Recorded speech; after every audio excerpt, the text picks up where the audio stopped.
we're hoping for some really special babies. Look at that. That's a het caramel. I'll put money on it. See the umbilical cord's gone. It's completely, the button's gone. So this doesn't need to be in there anymore at all. And I say cut them out of eggs.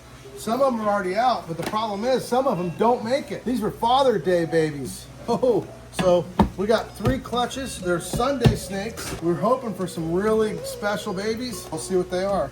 So the reason why I cut them is real simple, because if I don't cut them, they can drown in the egg. I'm looking like we're not gonna have any drowns, which is the way I want it. Tim probably watched them for me. I just got back from... That one slipped by me a little bit. This one here? Yeah. But it looks okay. So there's nobody, I don't think there's anybody that's gonna be not making it, because they all the ones that haven't cut yet look fine. Yeah, no. They usually get a little bit clear. I usually use a razor blade, but I don't use razor blades anymore because everybody thinks I'm gonna hurt a snake. Now, that being said, when I was young and good looking, I always used a razor blade all up till like 2 years ago. I never hurt a snake, ever. But the internet voted and decided I should use these, 5 and under scissors. That being said, to be honest, I think these are more dangerous, but hey, the internet spoke. Okay, so here we go. So what I'm gonna do is I'm gonna pinch it a little bit, and then I'm gonna take it right here.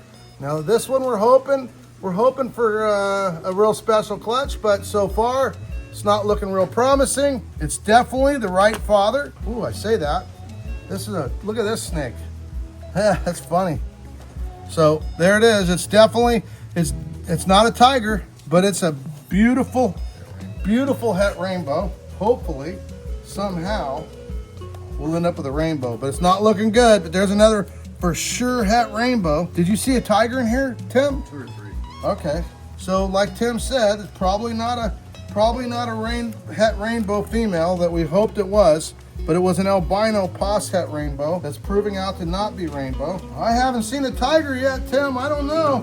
That last clutch, we got to 8 snakes before a rainbow popped up. Okay, so here we go. That ain't a tiger.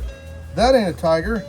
So this is a mystery. So it can't be a partho clutch. Oh no, it was this clutch. That's right. Okay. This is just an albino we bred. Yeah, hoping it was a het rainbow, but really it had no markers. But we wanted to try it anyway because it's such a new morph that we can't always tell. So that being said, now that we're on the right path, that's a tiger het rainbow. And we used our rainbow male. Oh man, that one's cool looking. The funny part is being het endo caramel makes them a little bit different anyway. And when you add the two together, I guarantee you that one's het caramel because it's got a tighter pattern than a normal het rainbow. So at least we got, there's another tiger, just like he said. We aren't gonna get maybe, well, I say maybe, because really we only have a one, every other one should be a rainbow. So we could still hit it, even though it doesn't look very probable. We got the tiger gene in there good. We got their 100% het albino, and half of them are het for caramel, which is what we want them to be.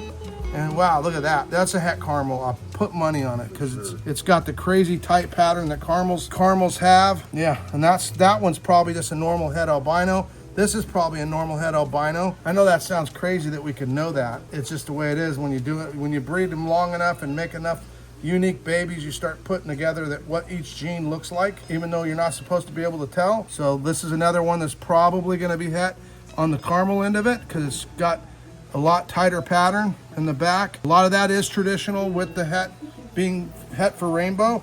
So far, all the babies are healthy. Nobody needed me to get them out at this point. I'm doing it just for fun, you could call it. The good news is there's no risk in helping them out. There's only a risk when you don't help them out. This is totally safe, and the babies look great. They're healthy. So this is the way you want it to be. There's another tiger. So this one's already cut. And if you're wondering about the blood, they bleed no matter how they get out. But after they bleed for a little bit, then they turn back like to this, where you can't see anything. But otherwise, before that, it all, like this one here was cut, and there's no blood, because the blood stops after just a little bit. When they cut their egg, they have to cut their egg with a little egg tooth, so it's absolutely the same. And these eggs took about 84 days to hatch. There's another tiger, and you can see they have veins all the way through this. There's no way to get the baby to cut through that without cutting all those veins. Sometimes people get a little nervous, but like I said, there's no way to harm them, helping them out. And then I might help the baby out of the egg if it's not coming out And it's mostly because I don't want them to be stuck in an egg that has disgusting juice in it. In the wild, they'd sit in it, they'd be fine, but this ain't the wild, and we don't need them to go through that whole sit in the nasty bacteria bed when they're completely ready. And I can tell when they're completely ready. Let's look at this one's probably close to ready. I can tell a little bit. Let's see. So let's see here, and guess what? I'm 100% right. See them umbilical cords gone? So this doesn't need to be in there anymore at all. I mean, not even a little bit. It's completely ready to come out. It's a beautiful little reticulated python. Yep, and he got taken out by me, but he'll be perfectly fine. So that being said, this is probably another one that to me looks ready to come out. Oh, look at that. That is pretty cool. Oh. See, now this one had a little tiny button left. Will not hurt it at all. Tim, you got a bucket? Now I got to keep these. Actually, I don't really have to keep them separate because, well, actually, no. The only difference is these are het for a different type of albino. Let's see if we can get another silent video.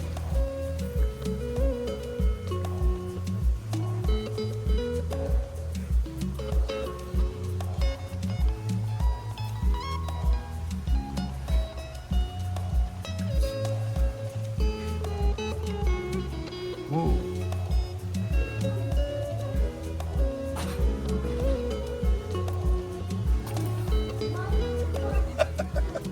Back to silent films. The funny thing is the algorithm likes silence, kind of like my wife.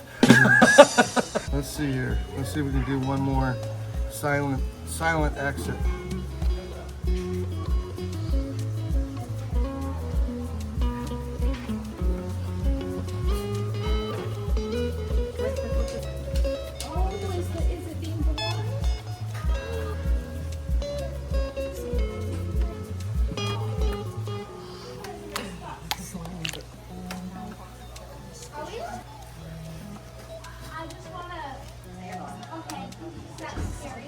Do that, right?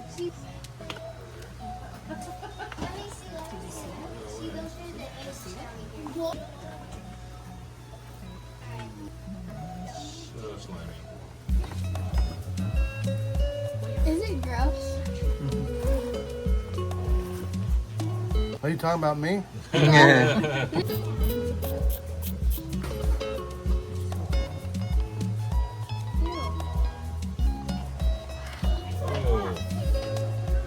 Here we go. We'll work on this one because these are all ones I just opened. They will not be ready to come out. Not one did I make a mistake on knowing which one was ready to come out. This one is so ready to come out that it's right there. Oh. Nothing in there. Whoa! These are two more that nothing's in there. It's a baby snake.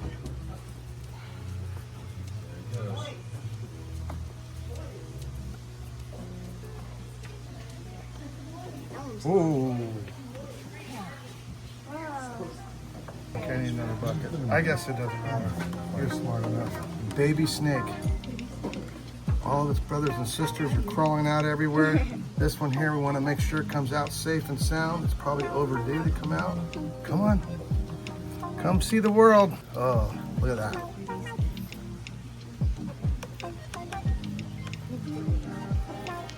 Oh, look at that.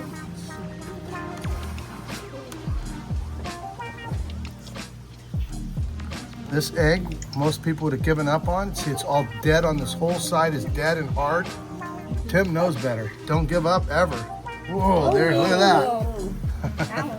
Came out ready to go. And we will give it may be a little bit small, but we'll take extra good care of it. It'll be fine. Okay. All successful. Look at those beautiful babies.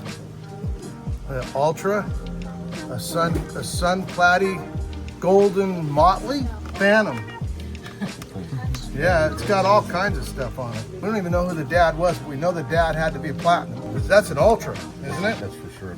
Yeah, that's an ultra, so there we go. What type of snake is it? Reticulated pythons. All these are reticulated pythons. Like those are pretty big. So we're gonna cover up that far one because we don't want anybody running out, taking off. Believe it or not, these are really important snakes.